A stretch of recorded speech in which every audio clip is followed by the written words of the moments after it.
Apparue à l'été 2013, la deuxième génération du Nissan Note reconduit la recette de la première. Il s'agit d'un petit monospace long de 4,10 m concurrent des Ford B-Max ou Kia Venga par exemple. Le Note propose au choix un bloc diesel ou deux essences directement repris de la Micra. C'est le plus petit d'entre eux que nous essayons aujourd'hui, un 1,2 litre 3 cylindres de 80 chevaux. Il n'est proposé qu'en boîte mécanique à 5 rapports. Si vous voulez une boîte auto sur le Note, en l'occurrence une boîte CVT à variation continue, il vous faudra obligatoirement choisir le 1,2 litre à compresseur de 98 chevaux.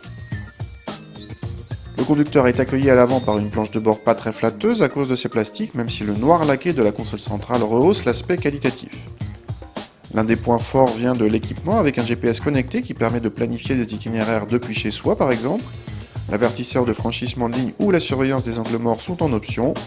Il en va de même pour la banquette coulissante de série uniquement sur la finition supérieure Tecna. L'habitabilité est excellente pour deux et le coffre dispose d'un plancher modulable pratique.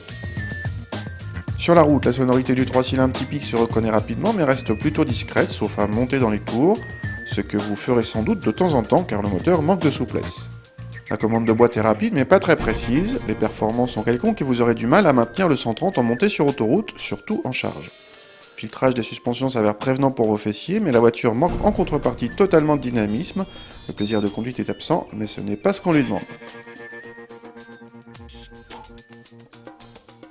Si Nissan positionne ce Note comme une citadine et non comme un monospace, c'est sans doute pour insister sur ses qualités au quotidien, en ville, mais pas sur route. Le fait est, le Note est accueillant pour les passagers, confortable, astucieux, peut-être bien équipé via quelques options, mais les conducteurs s'ennuient, spécialement avec ce moteur d'entrée de gamme. Le C3 Picasso ou le B-Max sont bien plus agréables à conduire sans rogner sur le confort. Reste un atout de taille, le Note bénéficie d'un tarif avantageux pour un monospace, fût-il citadin. Le nôtre dépasse à peine les 16 000 € hors option.